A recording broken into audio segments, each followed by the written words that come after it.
Hello, welcome to this playthrough of Elden Ring, where I will be in the co-pilot seat and Branwell will be driving. This is a lore playthrough, and in every video there will be spoilers because this is intended as a vehicle for Branwyn to explain her theories on the lore of the setting. So if you'd rather develop your own theories without being influenced by other people's, or don't want to be surprised on some of the deep lore of the game, this is not a straight playthrough of just playing gameplay focused. This is a lore focused playthrough. So you might want to give this a pass if you want to avoid big spoilers. With that said, I hope you enjoy the video. And we're back. Okay, so welcome back to the lore playthrough of Elden Ring. Thrith, you were just asking about this weird person. Yeah, I mean, for a moment I thought they saw the move, and now I'm not so sure I did. No, this is a corpse. Okay, yeah. This is a corpse of one of the rare Lucarian sorcerers. They wear these stone helmets that make them look like a Burger King mascot. Very creepy. The Yeah. creepiest mascot. I am sorry, Ronald McDonald is fine. The Burger King, no. So you'll also notice that they're full of the green rock here. Yeah. Okay, yeah. Um, what happens to the rare Lucarian sorcerers is their minds and bodies eventually turn into glintstone. That Um, is interesting. yeah, uh, but they still operate as minds and everything. They still control their bodies. Everything's otherwise fine, but yeah. Okay. So glintstone has that sort of property. So the reason that we couldn't get in without the key that we just got is this seal, um, which is the uh, Carian royal seal in front of Radagon's seal. Radagon's seal being the cross hatches. Okay. And I'm kind of seeing a little bit what you were talking about before about the eternal darkness colors. Yes. Because this looks very much like an eternal darkness seal that you run into sometimes in the game. Mm-hmm. Yep. And sorcery in this always uses intelligence. Well, sorry, mostly uses intelligence. Is always blue. Huh. Blue is the color of sorceries and focus points and intelligence. Blue tears is what we use. The flask of blue tears is what we use to refill our focus points. Um, Okay. Yeah, so if you see down in the bottom left that blue, the blue flask Right. versus the red flask, which is what we use to um, heal ourselves. Somebody's Now, going to do a game where blue is healing and everybody's going to freak out. yes, now, before we go into Raya Lucaria, there's a couple of places we can go. Um, Okay. I'm going to start with the more exciting one. Oh, Um, what definition of exciting are we talking about here? I am talking about, where's, sorry, there is a spirit spring here. Yep, I'll just activate the summoning pool. Okay. Um, then over here, so way off in the distance, there's one of the spirit saplings. There's a a seed under that I can get, but I'll go and grab that later. No need to waste time now. This is a invasion point. Uh, shall we go Oh, and assist Yura, the hunter of bloody fingers? sure. Let's continue his quest line. Pardon me, I need to cough. Sorry about that.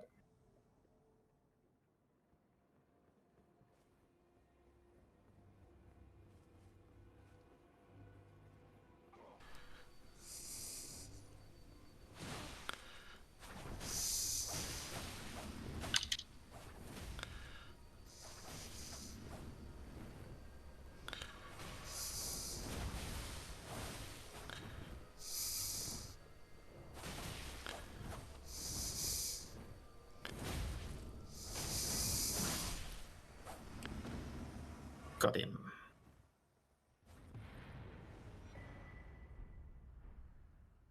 Got him. Pincher attacks, flanked from both sides. Mm-hmm. Yeah, he does this sort of jumping thing where he becomes invulnerable for a moment, then leaps into the air and does a bunch of damage. Now, don't talk, he's got more to say here. Got it.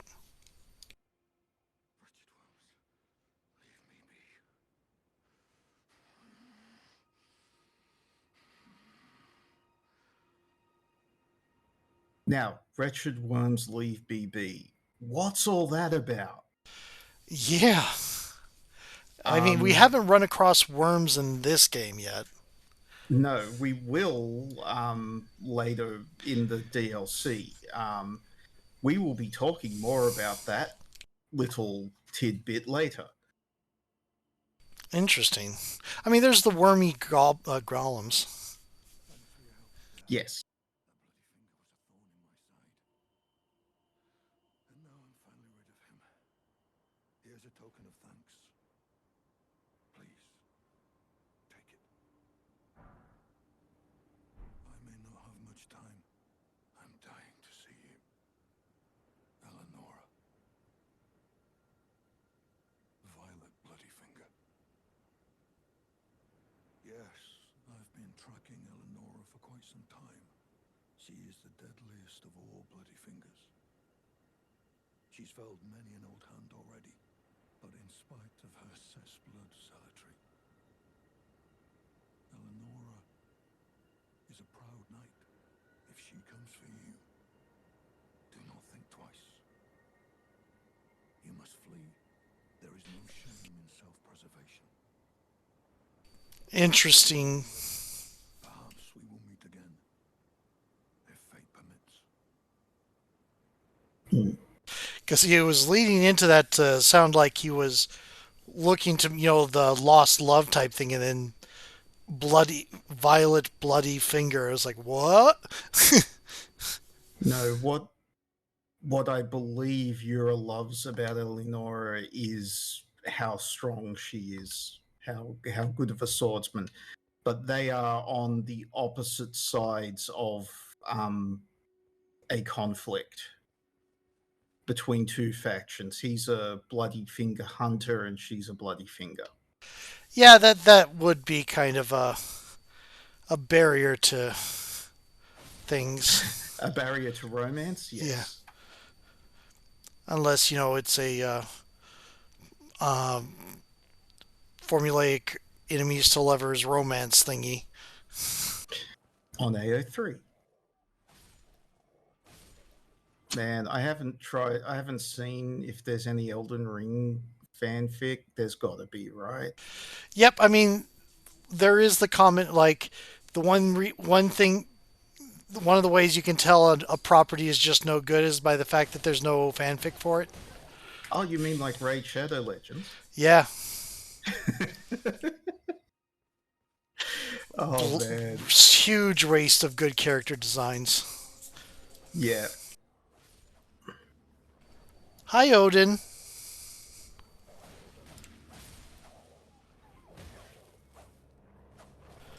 Look Were away, you Odin. saying Look away, Odin. We're killing dogs.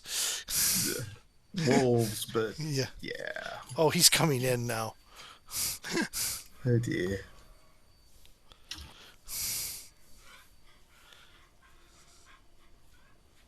So yeah.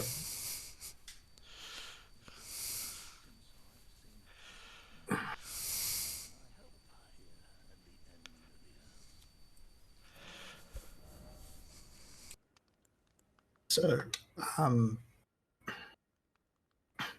yeah, I'm going to buy up the Cookbook. interesting things this guy has. So, Centrina's arrows deal sleep damage, Is that and what is? meteor bolts um, magic damage crossbow bolts. Um, but this is the set of the warrior. Is the is that one arrow thing? Was that a what was the? Is that a fish or a flower on the That's a arrowhead flower. on the That's fletching? yeah, that's Centrina's lilies. Oh, okay, cool. They are used to create the soporific grease that deals the sleep effect damage. That is what they look like. You can buy a couple here. Oh, okay, cool. Symbol of faith in Centrina. There is also a golden lily, um, which are Michaela's lilies, uh, which is a clue to the Interesting. fact that Centrina is an aspect of Michaela. Remember how we talked about Empyreans having been two people in one body? Right, right. Yep. Yeah, Michaela and Centrina are the two people living in the same body, and this is an ambush. I see. What the heck is that thing? Remember Darrowwill, the Bloodhound Knight that we fought with Blythe? Yeah. That's one of those. Oh, It's another Bloodhound Knight. fun.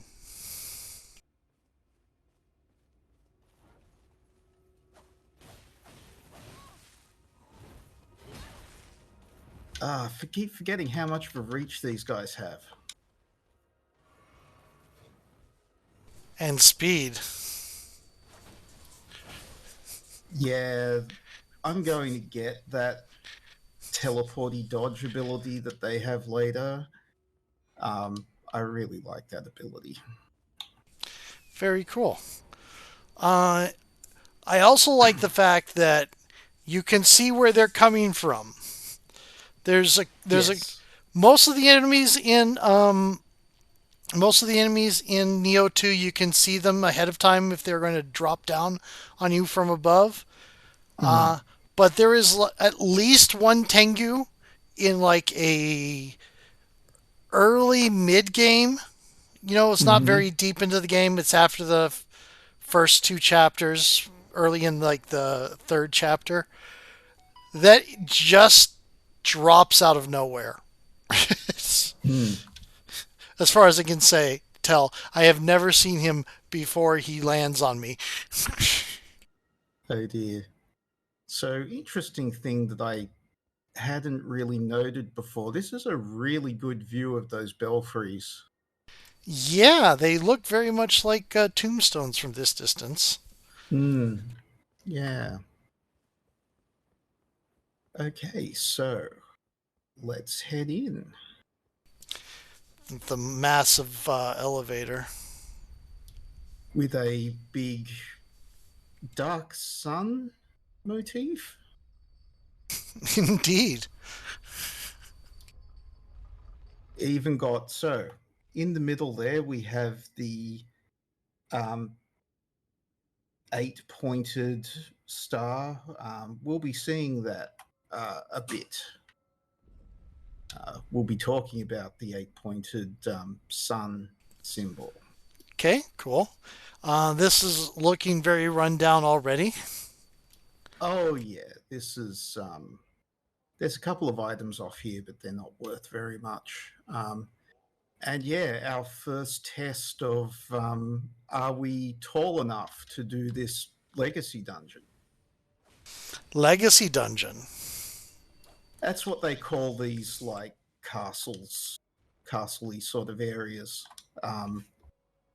They're self-contained bits that are sort of aside from the world map.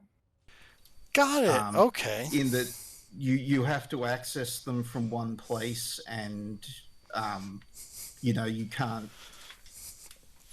They're a path. Yeah. Yeah, that makes sense.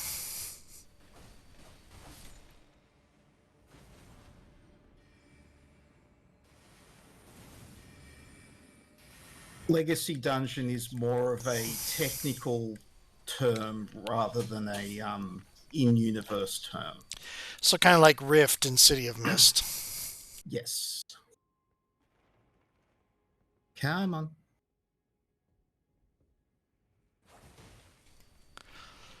Come on down. Join the fun. So, lore secrets. This is the chapel, of course. We have an altar with this strange statue on it. Oh, very briefly, I thought that was a hourglass. Yeah, it's in an hourglass kind of frame. But there's a figure in it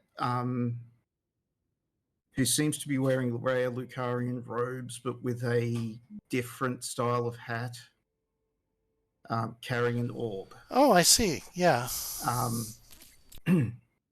Yeah, this is interesting. I actually think this is depicting a character that we will meet in the DLC. But we will talk more about that when we meet them. Okay, so this Brad? is a character that was not in, that was just hinted at, but you never actually Yes, got to meet until the DLC. correct. Interesting. Now, we will be obtaining a copy of that item later, which has a use in a particular area. Now, this marked by these two candelabras, candle holders. Right. Oh, did not expect that. That is neat. Okay, so this little area, I don't see a lot of people talking about. I actually wonder how many people find this, because this is a weird one. So we get a rune arc from here, which doesn't seem to have anything to do with the stuff that's here. But first up, we have this statue. Her apron has a very particular pattern that we see in a couple of places that we'll be talking about later. I'll leave off from that for the moment. The However, lantern does? No, the statue. Got it. Okay. The See pattern. See her apron that has a pattern on it? Right. The kind of floral. It's kind of hard to make out, but it's kind of floral-ish or sun. Yeah.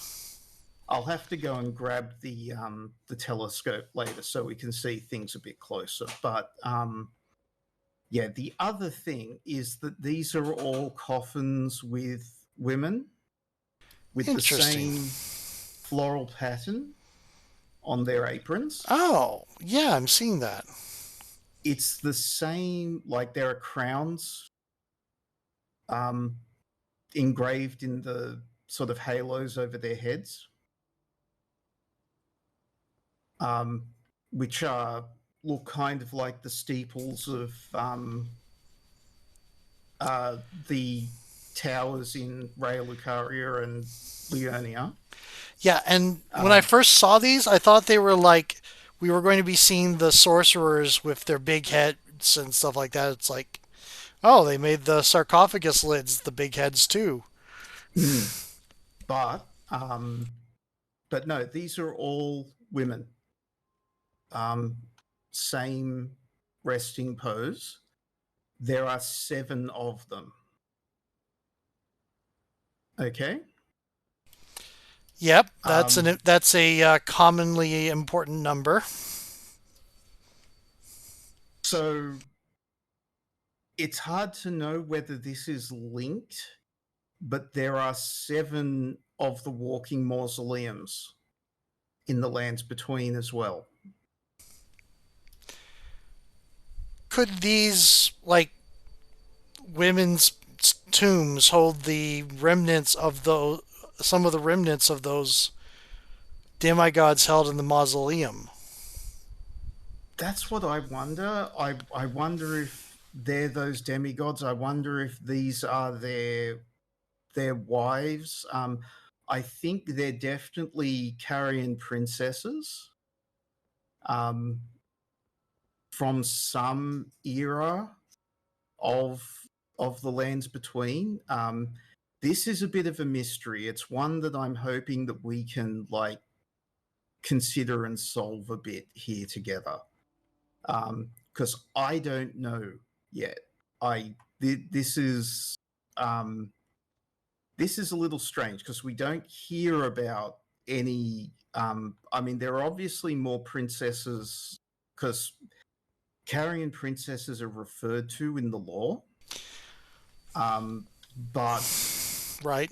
the only one we really know about is Rani. Um, so There are multiple of these, but we only name one of them.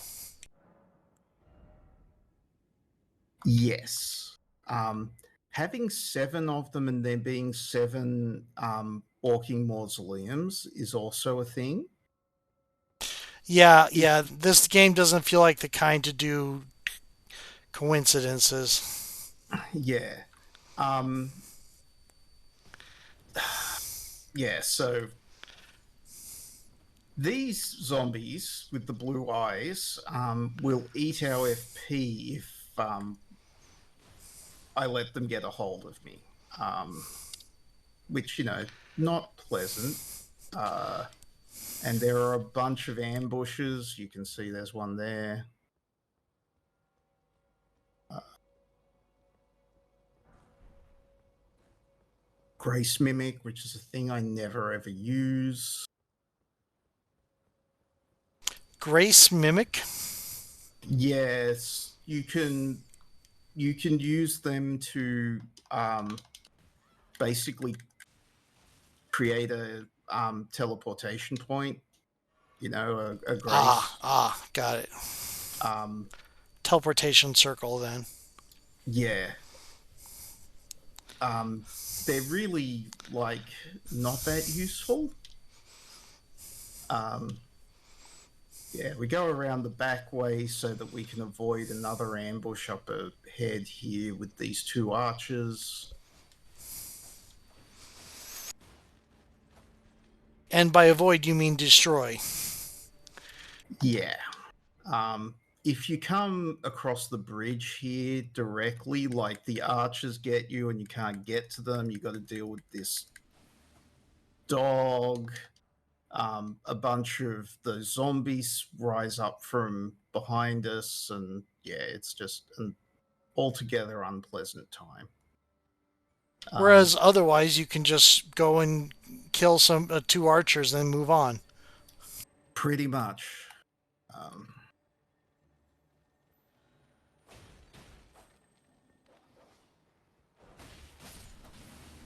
okay, so we got the spectral lance.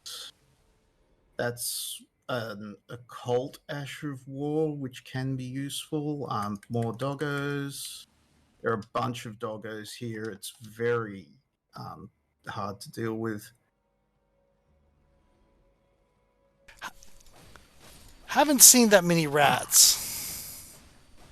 No, not any rats in Ray Lucaria, as far as I can remember.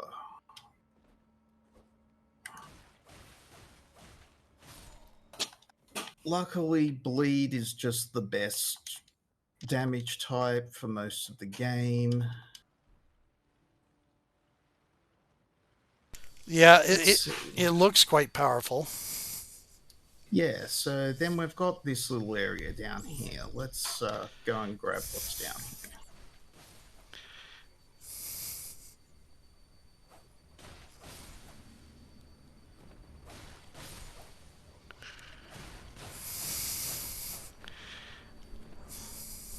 Carrion Knight armor. Well, they were certainly very focused. Uh, we are at 24 minutes, so let's go ahead and switch video. I'm going to go up and get Awesome. a soda, and I'll be right back. Cool.